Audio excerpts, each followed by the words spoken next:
Muchísimas gracias también por esta estupenda presentación. Muchísimas gracias al IBE por ese magnífico trabajo que lo ha señalado el vicepresidente. Y yo me permito insistir de nuevo, ha sido pieza clave del éxito y, si me lo permitís, sin humildad, diré que el éxito de esta convocatoria.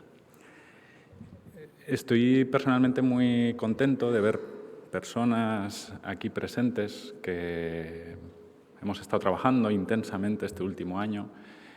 Lo mencionaba Begoña al inicio de esta sesión. Celebramos hace ya algo más de un año una jornada, lo recordaréis, en La Pechina, con mucha afluencia, lo que nos dio mucho impulso y lo que nos dio esperanza de abordar un reto que ya sabíamos mayúsculo. Lo comentamos en aquella jornada, las dificultades a las que nos íbamos a enfrentar eran tremendas. La situación no ha acompañado, además. De hecho, bueno, vosotros, ¿qué os voy a contar, no? Profesionales que estáis todo el día en la calle peleando con una situación compleja, ¿no? A nivel de saturación del mercado, a nivel de rotura de suministros, a nivel de alzas de precios totalmente descontroladas. La situación no ha acompañado, insisto, pero podemos hoy decir que con un esfuerzo colectivo titánico y con una coordinación sin precedentes, pues hemos conseguido movilizar muchísimos recursos. La idea de hoy, mi intervención, será estrictamente la de hacer un pequeño balance, una rendición de cuentas con todos vosotros de qué ha pasado este 22. Sabéis que estamos en vísperas, ¿no?, del cierre de la convocatoria. Los datos que yo os voy a presentar son datos a lunes. Muy probablemente, si habéis retenido los datos que ha vertido el vicepresidente, os chocará, porque hay mucha disparidad. Los datos del vicepresidente eran del lunes anterior. Tenemos los sistemas totalmente colapsados en la actualidad. Estamos recibiendo decenas y decenas de solicitudes diarias. De hecho, hay porras en la Dirección General entre el Servicio de Fondos Europeos para ver qué se nos presentará mañana, el último día. Hay gente que está apostando incluso que se acercará a 100 las solicitudes. Y las últimas que están entrando son todas de edificios, claro. Son aquellos expedientes más complejos que ha costado movilizar y que están entrando pues, en los últimos días. De ahí que, bueno, la sesión de hoy tenga esa primera parte de rendición de cuentas. A ver si me aclaro. Sí. También, aunque solo sea por informaros explícitamente, dado que sé que ha habido algunas dudas, señalar unos pequeños cambios que hemos introducido en esta convocatoria del 22, más que nada para que los tengáis presentes, puesto que estarán igualmente en el 23. Y como colofón, ya anticiparos qué es lo previsto para el 23. Lo previsto para el 23. Estamos, por supuesto, ahora trabajando en la nueva convocatoria del 23, pero esto tiene que ser una sesión de trabajo, si no decaería en gran parte su interés. De hecho, sabéis, tendremos ahora una mesa de diálogo entre diferentes agentes gestores de la rehabilitación con el objetivo de compartir dudas, de compartir críticas. Esta es una sesión también de autocrítica. Aún podemos mejorar muchísimo más, no cabe duda.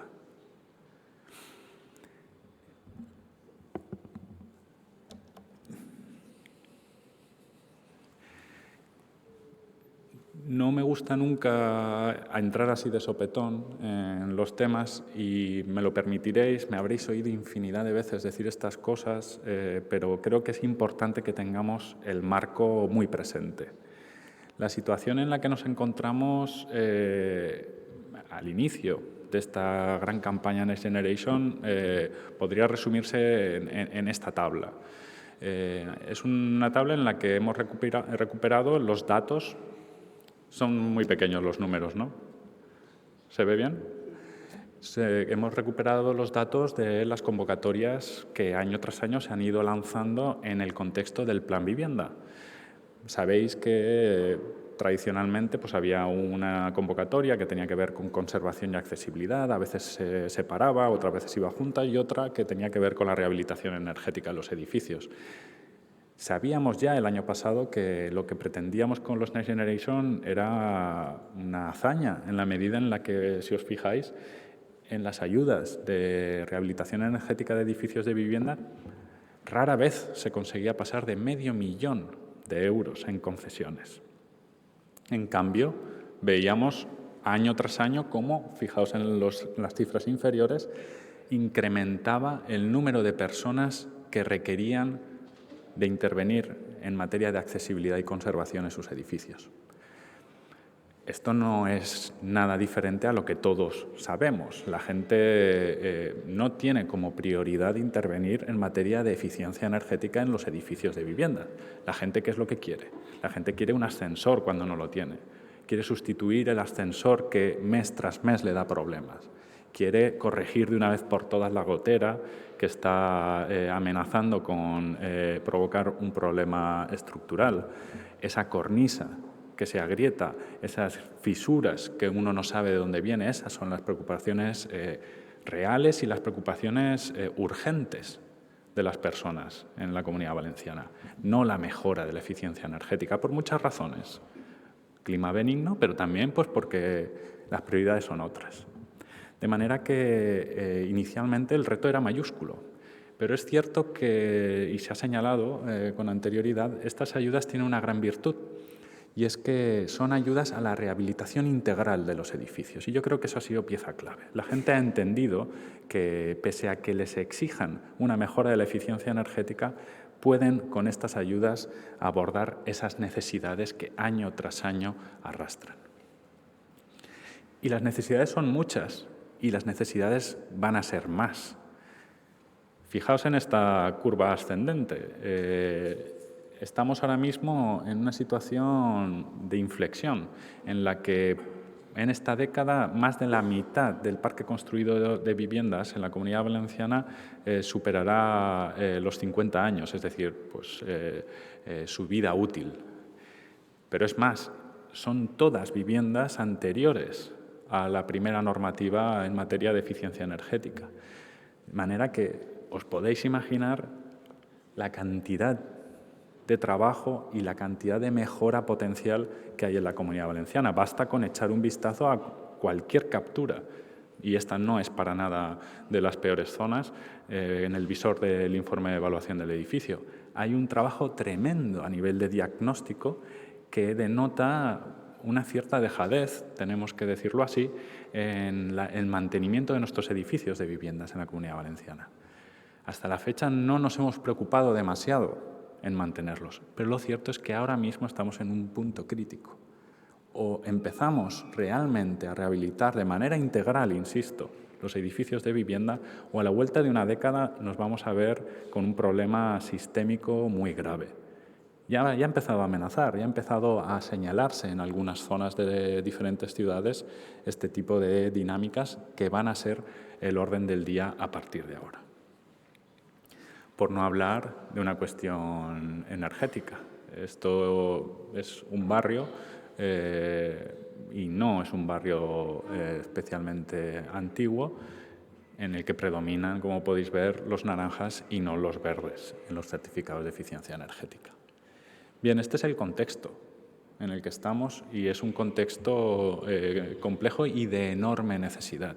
Yo creo que ese mensaje sí que todos los hemos entendido, todos los agentes, y buena cuenta de ello son los datos que a continuación os trasladaré. ¿Qué es lo que, y esto ya es una cuestión en la que asumo totalmente la autoría, qué es lo que yo destacaría como claves de este programa multinivel, decía Begoña, de los fondos Next Generation? qué es lo que consideramos en la Dirección General que ha podido contribuir a la movilización sin precedentes de estas ayudas. En primer lugar y fundamental, y aquí quiero poner en valor el trabajo coordinado de Marc Parisi, director general de Coordinación Institucional, y el Instituto Valenciano de la Edificación, las oficinas Xaloc. En la Comunidad Valenciana tenemos la suerte de que llegaron los fondos europeos y nos pillaron con los deberes hechos en materia de territorialización de la gestión. Ya se os ha dicho, tenéis un portal, os animo a echarle un vistazo. Tendréis cerca de vuestra residencia seguro una oficina Xaloc en la que se os atenderá. Fundamental también la digitalización. El portal Renoveu no es otra cosa que una ventanilla única digital en la que se te acompaña de manera deslocalizada para la gestión de estas ayudas. Tercer lugar, pieza clave. La excepcionalidad de los fondos europeos lo que va a permitir es, a medio plazo, conseguir de una vez por todas estructurar un sector que, bien sabéis, el de la rehabilitación siempre ha estado muy meteorizado. Era como el hermano pequeño, ¿no?, del sector de la construcción frente a la obra nueva y nunca se le había atendido adecuadamente. Una de las grandes oportunidades de los fondos europeos, así lo entendemos nosotros, es poder estructurar el sector. Y es gracias a las figuras de agentes y gestores de la rehabilitación, muchos de los aquí presentes seguro que estáis ya involucrados activamente, en el que yo creo que podemos decir que abordaremos a medio plazo y a largo plazo con más garantías el gran reto de la rehabilitación en la Comunidad Valenciana. Y, por supuesto, estos 1000 agentes gestores de la rehabilitación han contribuido y mucho en dinamizar la demanda de este tipo de ayudas. Más claves, más datos que atiendan a este éxito de la convocatoria. En primer lugar, lo he dicho en muchas ocasiones, os lo he dicho también personalmente, yo creo que hemos conseguido establecer una complicidad entre los diferentes agentes involucrados como yo nunca antes lo había visto. El nivel de implicación ha sido tremendo y es gran parte gracias a vosotros y a vosotras con que se ha conseguido dinamizar todo esto. Lo he dicho, 1000 agentes gestores. La implicación de las entidades locales ha sido crucial, sobre todo para atender a las personas más vulnerables y que puedan también optar a estas ayudas. Y luego 2 cuestiones más directamente relacionadas con nuestra gestión directa en la Dirección General. En primer lugar, hemos vinculado, bien lo sabéis, bien lo habéis sufrido muchos, otras ayudas, como son las ayudas de accesibilidad a los fondos europeos.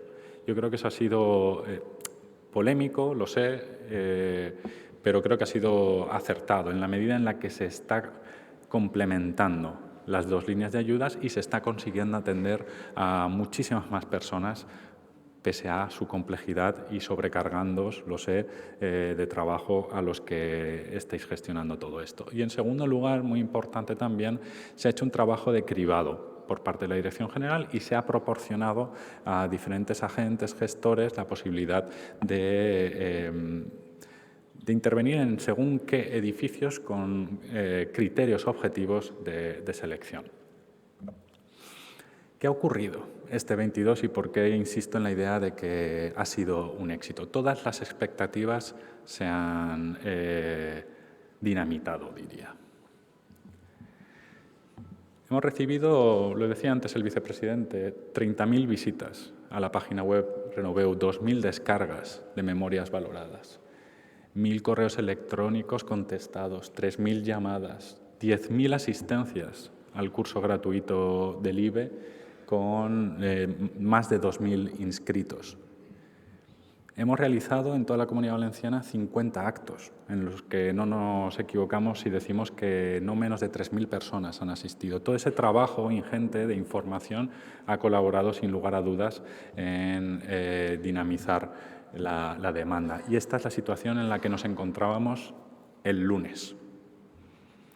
Hoy no nos cabría ya en la pantalla, en la gráfica. Si no me equivoco, ayer se superaron las 50 solicitudes, ¿verdad? Ahí está el grandísimo equipo de técnicos de fondos europeos. Bueno, no os voy a señalar porque si no os freirán luego a preguntas, pero bueno, lo he dicho antes y me reitero, de verdad, tenemos un equipo espectacular y gracias a vosotras todo esto es posible. Esta es la situación. Fijaos que mes a mes pues, arrancó tímidamente, hubo una cierta meseta, nos pilló el verano de por medio y ya a partir de septiembre empezó a coger ritmo. La impresión que tenemos es que además este ritmo ya se va a sostener. Obviamente no como el mes de noviembre, porque el mes de noviembre básicamente es el de o entras o te quedas fuera, pero sí que es seguro que mantendremos un ritmo muy superior al del arranque del 22. Estos son los datos desglosados, insisto, a lunes por ayudas. Hemos recibido del orden de 400 solicitudes en vivienda, 135 de edificio y 36 de ayudas personales. Aquí lo veis desglosado por provincias, es muy irregular y de hecho es un tema pendiente que tenemos que abordar. La provincia de Castellón se nos está quedando muy retrasada y es algo que nos preocupa. Es verdad que Alicante pues podéis ver el ritmo que lleva, ¿no? Sobre todo en edificios, está muy por encima incluso de la provincia de Valencia. Y Valencia mantiene, digamos, las proporciones más o menos previsibles en cuanto a, por ejemplo, convocatoria de vivienda. Esto, perdonad, no lo he dicho, pero estos son los números de viviendas, no las solicitudes. Sabéis que claro, cuando estamos hablando de solicitudes pueden ser o bien solicitudes de ayuda de vivienda, es decir, del vecino del cuarto, o puede ser de un edificio. Hay un edificio, y en gran parte este pico en Alicante responde a él, hay un edificio en Alicante, una solicitud en Alicante de casi 500 viviendas. El administrador de esa finca merece el cielo y quien haya conseguido convencer a esos 500 propietarios, la verdad es que todo nuestro reconocimiento. Y estas son las cuantías. Insisto que los datos que ha trasladado el vicepresidente ahora ya están desactualizados con respecto a estos, pero es que estos ya lo están igualmente. Tenemos ese pico de agosto de más de 20 millones de euros en solicitudes en agosto, que es fundamentalmente tiene que ver con ese gran expediente del que os hablaba, pero fijaos bien que en noviembre, a fecha lunes de esta semana, habíamos sobrepasado ya los 27 millones de euros en solicitudes. La gente ya sabéis también cómo pide. Entonces, estos expedientes últimos no están depurados. De manera que estas serían las cifras actualizadas, fijaos bien, la diferencia con respecto a los datos del vicepresidente a lunes. 1.336 solicitudes, casi ya 3.000 viviendas, lo superaremos con creces, las 3.000 viviendas, 12 millones de euros en solicitudes en el programa de vivienda y más de 68 millones de euros en solicitudes en el programa de edificios. Esto es una suma de más de 80 millones de euros en solicitudes que en principio harían pensar que se van a quedar muy cortos los 55 millones de los que disponemos ahora. Pero las previsiones es que no. Obviamente todo esto se minorará una vez se revisen los expedientes y en principio la previsión es que todos los que han solicitado este año puedan entrar.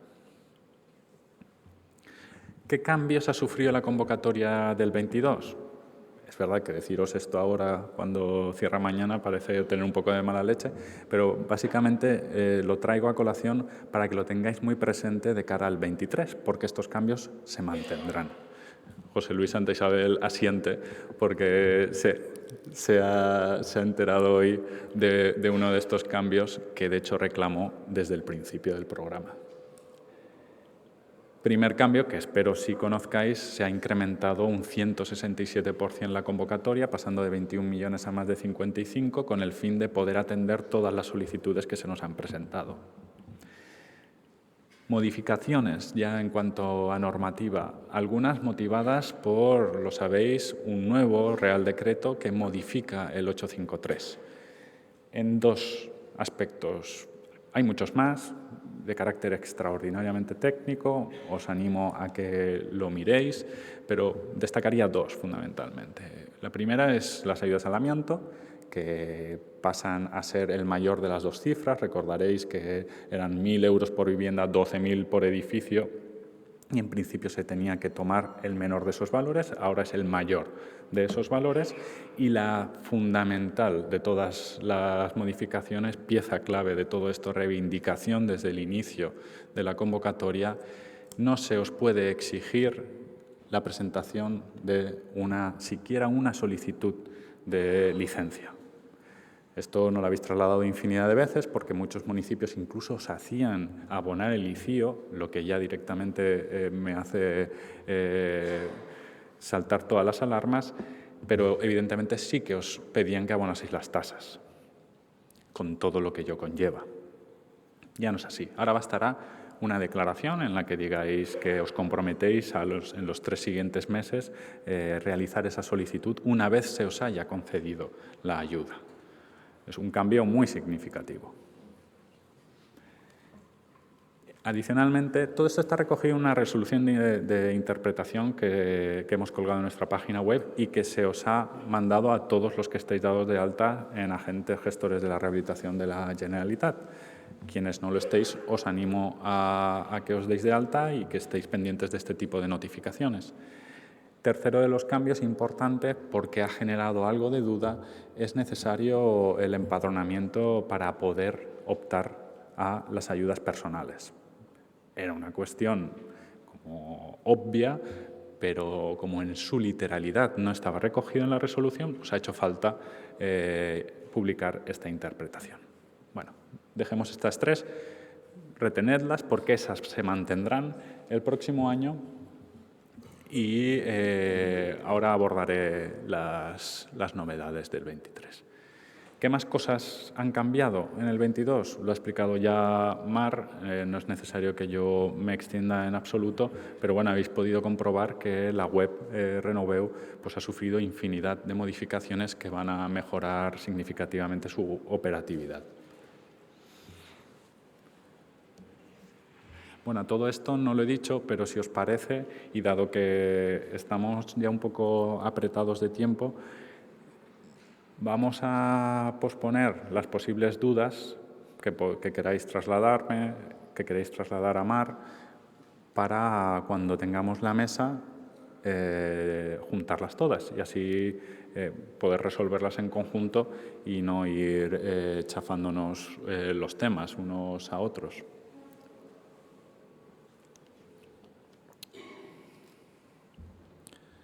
Bien, ¿cuáles son las previsiones? En primer lugar, la convocatoria. Ya os he dicho que en la actualidad estamos terminando la redacción de la resolución de bases de la convocatoria del 23. Esto implica que se pueden incorporar cambios.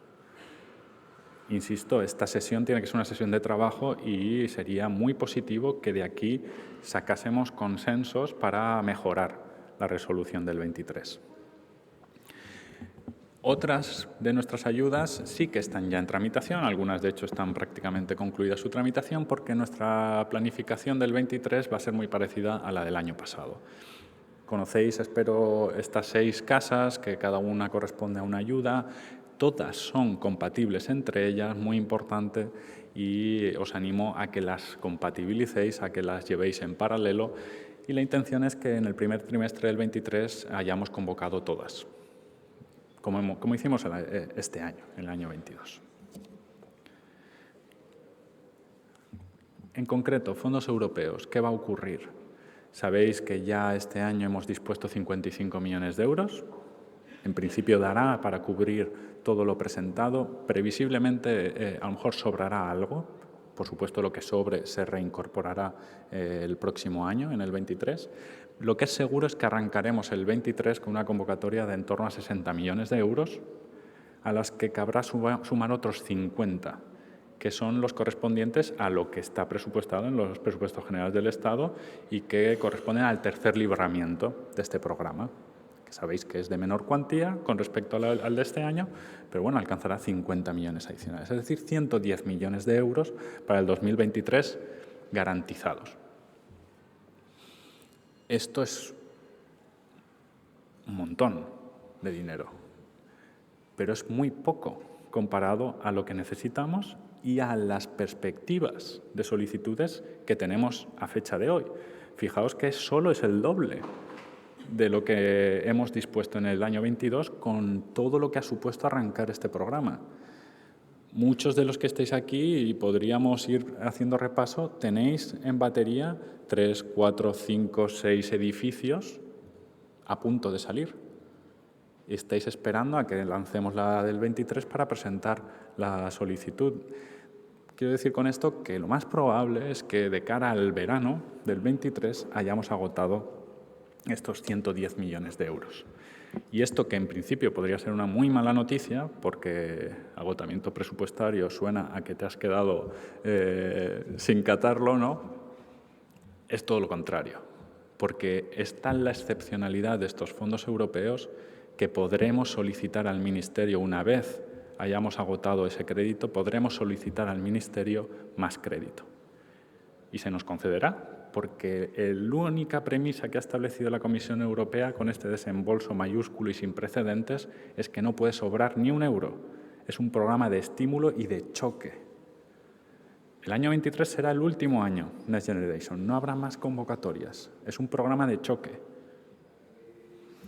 Así que podemos decir que arrancamos con 110, que es muchísimo, pero se nos quedará corto.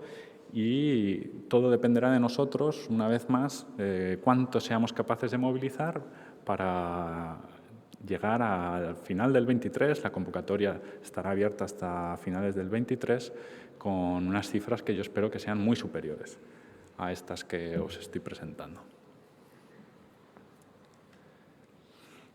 ¿Qué cosas tenemos ya incorporadas en la convocatoria del 23 y que son muchas fruto de las jornadas que hemos tenido, conversaciones con agentes y sugerencias que nos habéis ido remitiendo a lo largo de este 22? Digo sugerencias por no decir quejas enconadas, porque hay veces que la verdad es que el apasionamiento nos puede. Disculpad, porque creo que cuando me giro se pierde un poco la señal, ¿no?, del audio.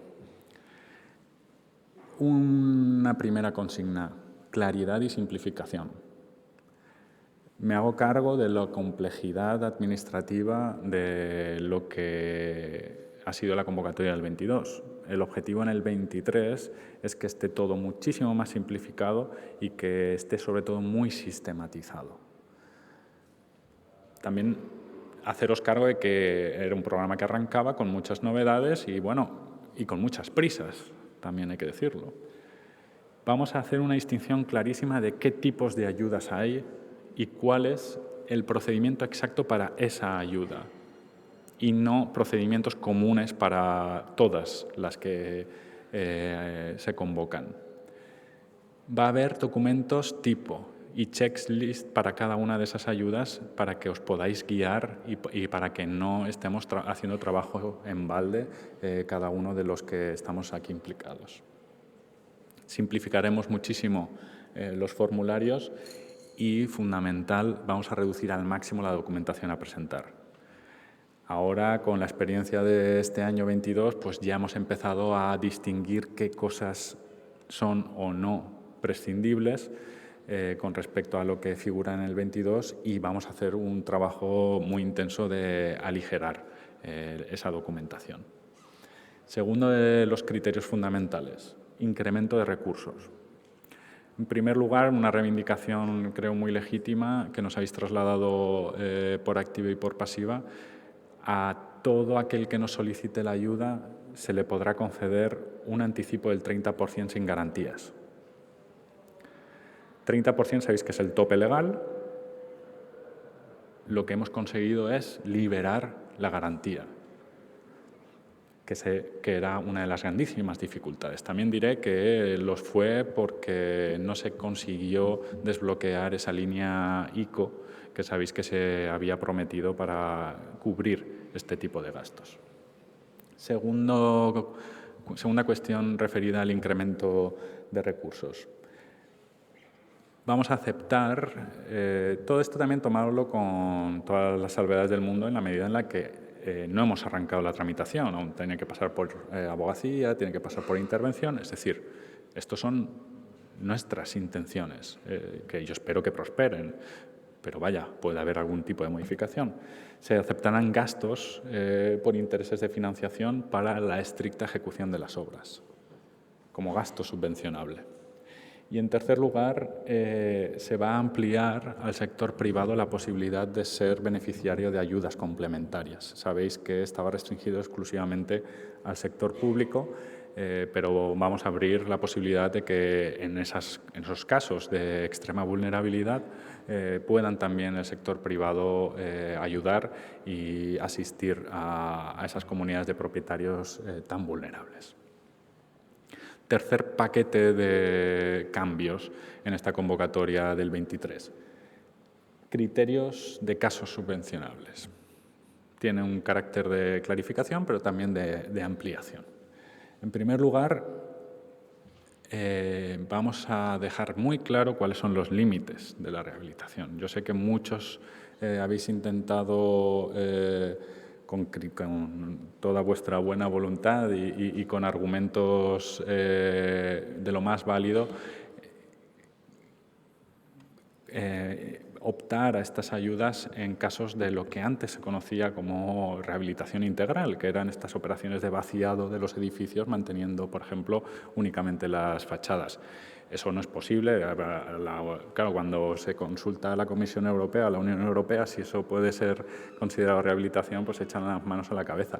Son malas praxis de rehabilitación a las que nos hemos acostumbrado en España, pero que son muy inusuales en la Unión Europea y que, por supuesto, no pueden considerarse, según el criterio de la Comisión Europea, como rehabilitación. Por poner uno de los ejemplos. Hay mucha casuística, hemos visto un abanico de posibilidades infinito y todo eso se va a clarificar también en esta nueva convocatoria.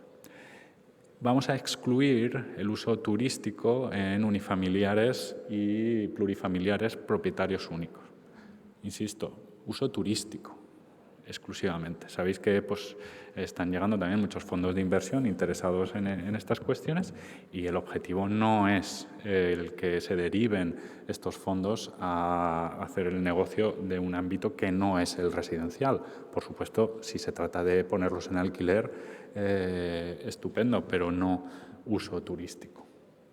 Vamos a reducir del 70 al 50% la superficie útil construida para que puedan optar esos edificios de vivienda a estas ayudas. Sabéis que antes habíamos fijado que el 70% de la superficie construida del edificio, excluyendo planta baja, tenía que ser de uso residencial. Se reducirá al 50%, especialmente pensando en los casos de centros históricos y pequeños municipios.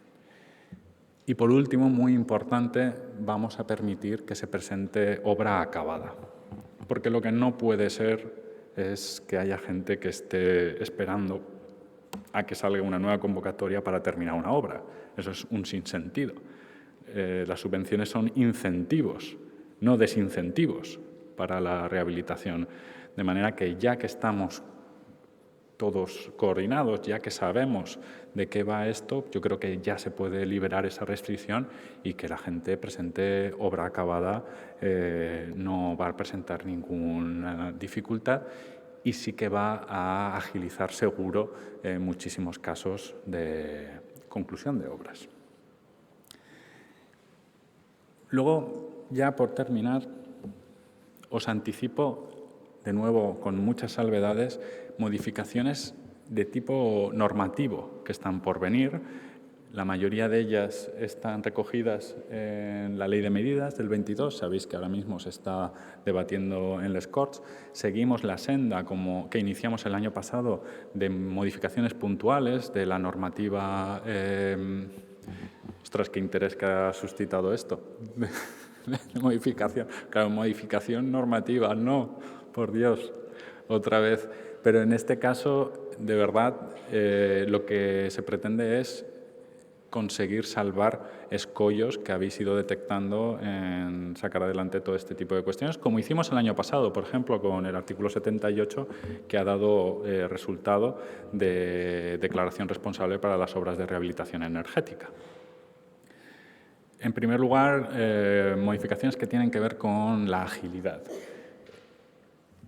Vamos a pelear que los estudios de detalle no requieran de evaluación ambiental estratégica. Sabéis que las evaluaciones ambientales estratégicas pueden tener unas tramitaciones infinitas. Los estudios de detalle no deberían requerir, y de hecho hay jurisprudencia al respecto que así lo avala, ese tipo de documentación. Segundo lugar, por clarificar, porque en el artículo 78 de la Ley de Acompañamiento del año pasado ya quedaba claro, pero insistiremos, no es necesaria licencia para instalar un andamio cuando se trate de intervenciones en materia de rehabilitación energética de edificios.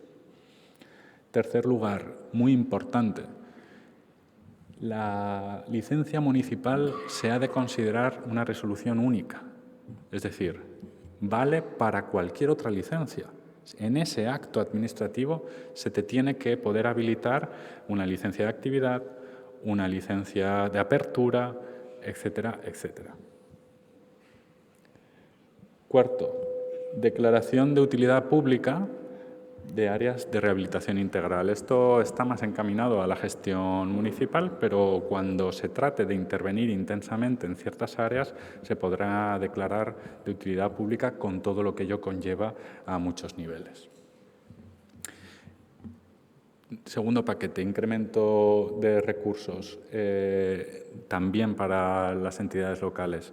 El patrimonio público de suelo se podrá destinar a la regeneración urbana e incluso podrán optar a la exoneración del aprovechamiento urbanístico en ámbitos preferentes. Sabéis que esos son trabas que muchas veces hacían que los ayuntamientos no entrasen en operaciones de regeneración urbana, y por parte de ellos nos han solicitado, y lo vemos con muy buenos ojos, se ha propuesto así al les Corts. Y en tercer lugar y último, muy importante, para dotar de seguridad jurídica a las figuras de agente y gestor de la rehabilitación, se ha propuesto un nuevo título que los va a regular. Básicamente es lo que tenemos ahora mismo recogido en la orden, pero sabéis que la orden decaerá este año, bueno, mañana será su último día, y el registro de agentes y gestores de la rehabilitación decaerá con la convocatoria. No tiene más validez que la duración de esa convocatoria. Por eso era importante tener una estructura normativa más estable, y se ha propuesto la incorporación en la Ley de Vivienda de un nuevo título para regular no solo qué es agente, qué es gestor de la rehabilitación, sino también cuál es el procedimiento para el registro a nivel de ingreso, de expulsiones, sancionadores, etcétera, etcétera. Estructurar el sector, como decía al principio, es una de nuestras prioridades y será, creo, muy positivo la aprobación de este título. Dicho sea de paso, esto no os va a afectar. La convocatoria ya recogerá una redacción muy parecida a la de este año en cuanto a agente gestor de la rehabilitación, y el proceder va a ser idéntico al de este año, a la espera de que entre en carga, digamos, el nuevo registro oficial que llevará su curso y que no estará habilitado hasta, pues, muy probablemente ya, pues, junio a lo mejor, una cosa por el estilo. Y por último, y como cierre y colofón, si me lo permitís, no sé si os ha llegado la noticia de que recientemente el Consell aprobó el anteproyecto de ley de barrios. Esta va a ser otra gran medida normativa que esperamos este mes de diciembre consigamos aprobar por parte del Consell para remitir a les Corts. cruzando los dedos para que en tiempo de descuento les Corts que han habilitado enero como mes hábil puedan tener tiempo de debatir y aprobar esta ley que está recibiendo pues, un consenso unánime por parte de muchos de los grupos políticos, más allá del Botànic, diría incluso. Esta ley básicamente va a desarrollar 4 ideas. Primera, muy importante, que haya una dotación presupuestaria de la Generalitat estable destinada exclusivamente a operaciones de regeneración urbana, de rehabilitación en la Comunidad Valenciana, en barrios que lo requieran con especial gravedad, que se ha establecido en un 1% del presupuesto de la Generalitat. Segundo lugar, tiene que habilitarse mecanismos de participación ciudadana. Tercer lugar, de cooperación interadministrativa. Sabéis que todo esto, sin la coordinación entre la Administración en sus diferentes escalas, es imposible. Y, por último, unos protocolos muy claros y objetivos para fijar dónde son esos barrios en los que conviene intervenir con mayor intensidad. Bien, esto ha sido pues, una pequeña cuña, lo de la ley de barrios, que sé que muy probablemente no nos llegue a afectar, pero sí que era una novedad que quería compartir porque creo que da buena cuenta de la oportunidad que ha abierto los fondos europeos. Sin el empuje que han cogido estas ayudas y el volumen de interés que ha suscitado, no podríamos haber impulsado desde la Consellería una ley de barrios y haber alcanzado esos consensos. No podríamos estar haciendo esas modificaciones normativas que van a permitir que todos estos procesos sean mucho más ágiles y, en suma, no podríamos estar movilizando a más de 1000 empresas, técnicos en toda la Comunidad Valenciana que de manera coordinada estamos empujando, ¿no?, hacia un cambio de paradigma en el ámbito de la rehabilitación que, insisto, ha venido para quedarse. Tened presente en la página web y, por mi parte, pues ha sido un placer compartir con vosotras estos datos y estas dudas y podemos debatir, si os parece, después del café. Muchas gracias.